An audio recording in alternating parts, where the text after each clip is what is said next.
since I've done a video on YouTube, which is ridiculous. It's an abnormally long amount of time. But I've been working, and I had to get 4 new wheels for my car. So that was a nice £400 to spend. So today we're going to be doing the top 5 creepiest horror games that I've seen online, mostly from watching horror tutorials and gaming videos on different channels, because I'm too much of a wuss to play them myself. So yeah, here we go. Here we go! Okay, so coming in at number 5, we've got a game that literally everybody knows. It's Slender.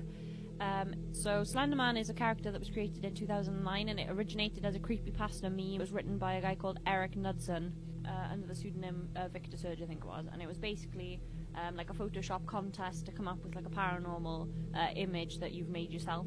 It's just turned into this big wild phenomenon of games and other stories and like side stories and things that people have come up with themselves. And I think there's something on the Wikipedia page which is kind of troubling, and it says,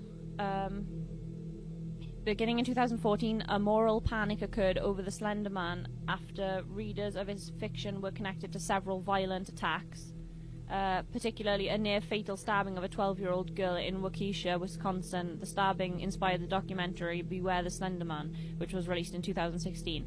And now I actually really want to watch that documentary. That's given me something to put on my list of shows to watch, which is great.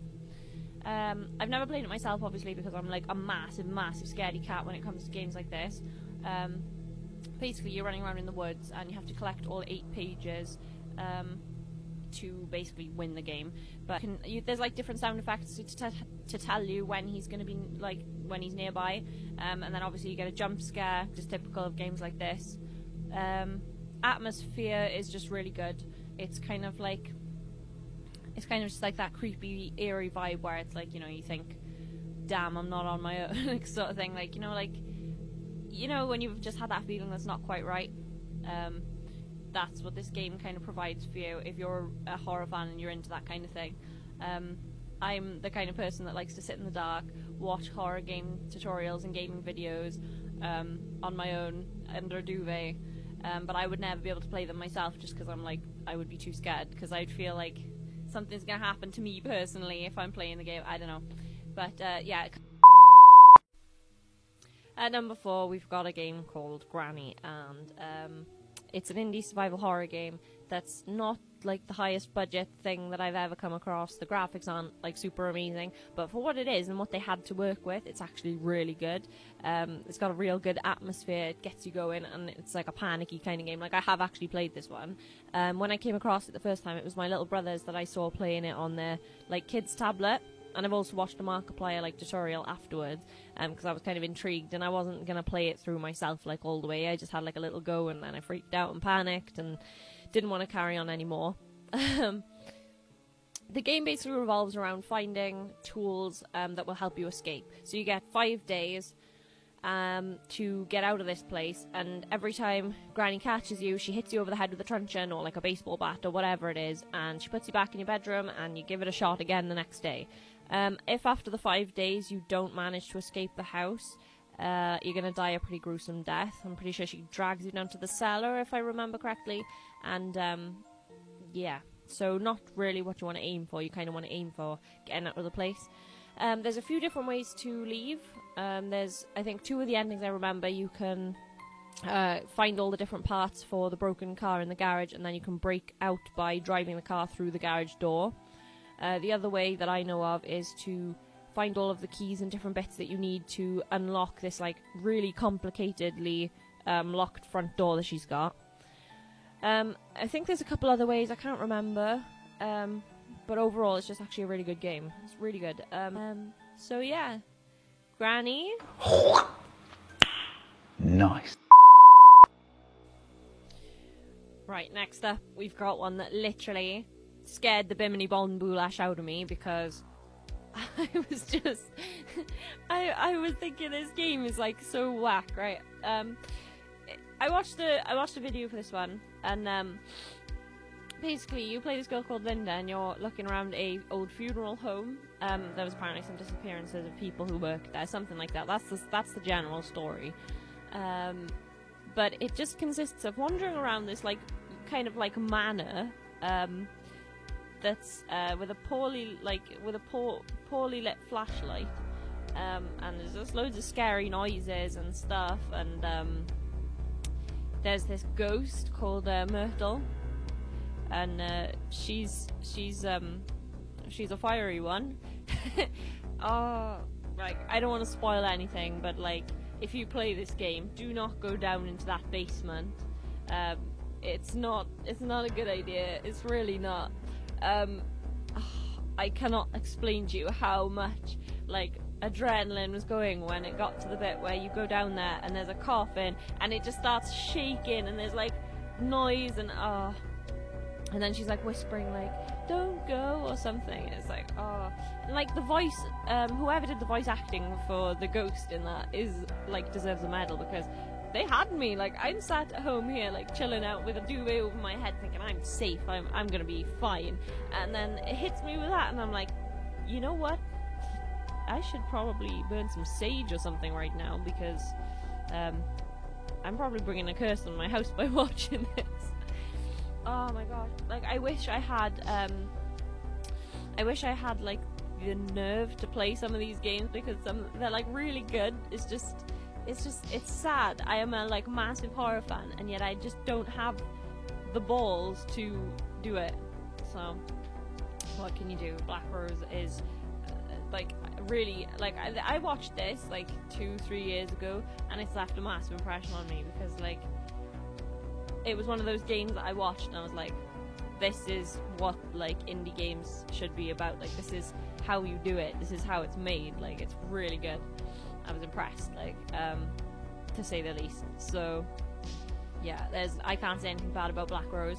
They did some texture updates, and they like obviously made the graphics a whole lot better. They changed the look of the ghost slightly or whatever, and it was but it worked out for the best. I think there is like a way to play the original version somewhere on the internet.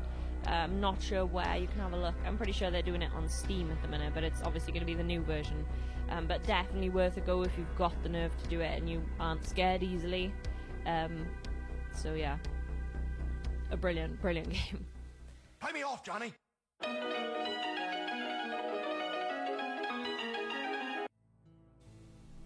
Okay, so we're down to number 3, and number 3 is Five Nights at Freddy's.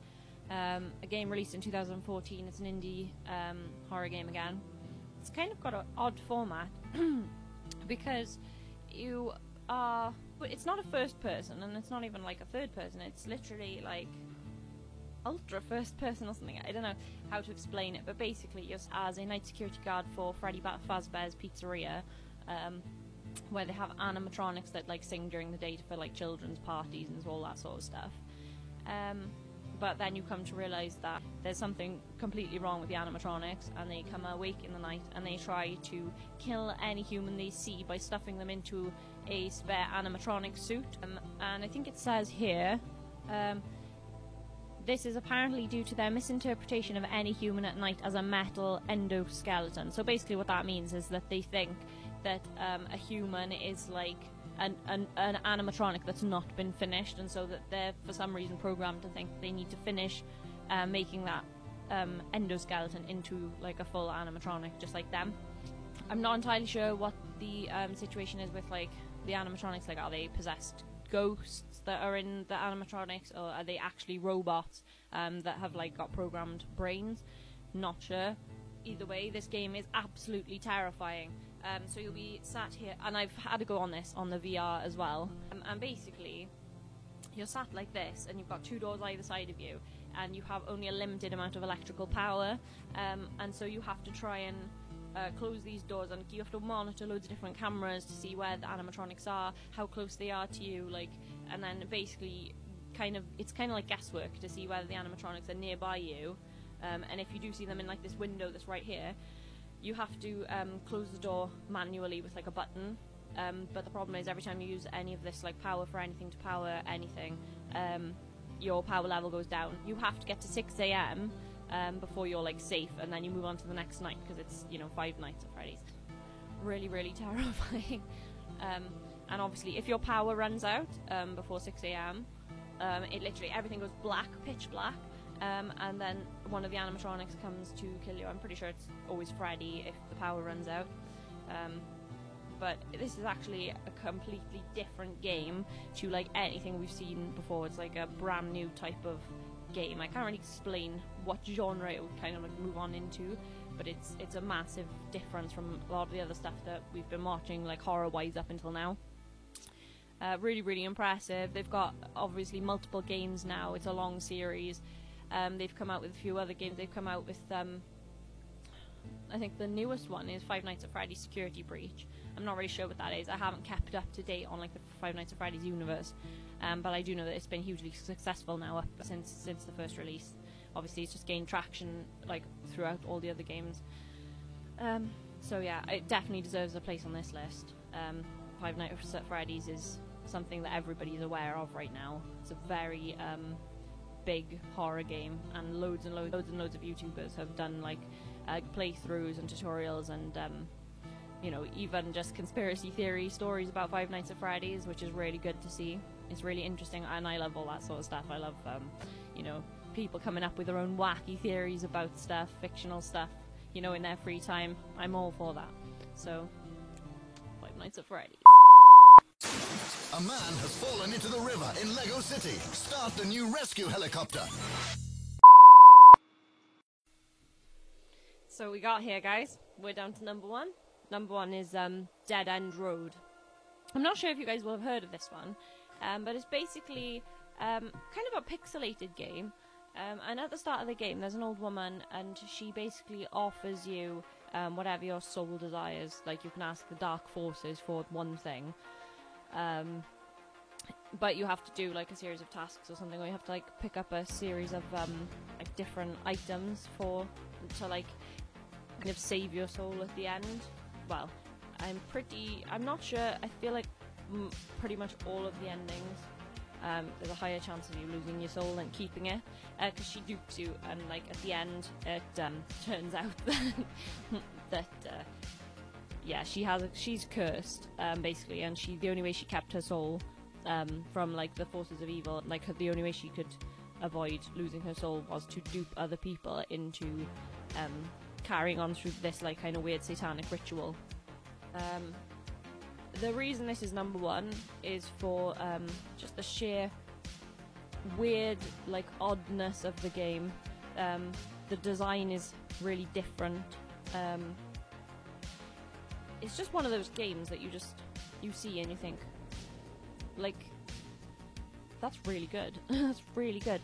And it was really eerie to watch. And also, as the game goes on, like, you're basically just driving, but as the game goes on, you like start to lose your mind and stuff, and like you start seeing things on the road, and you have to like make little stops and buy like little things to try and help you get to the end of the game, because if you like lose your mind too much, you can die. I think you can have a crash or something. You have to pick up loads of different things, and also whilst trying to collect the things that the Dark Forces want you to get for them.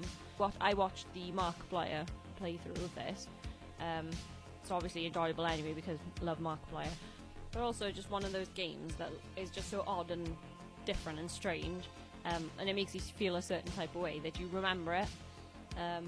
So kudos to the creators of that game. So yeah, that was my top 5 list of previous horror games that I've watched online, and well, I had a little go on Granny, so I'm not quite a horror game expert player yet, but maybe one day in the future I'll get up some courage. And as always, thanks for watching my channel, whoever's here. Brilliant, thank you. So yeah, everybody have a good day, or good night, depending on what time you're watching this. So, see you later, guys.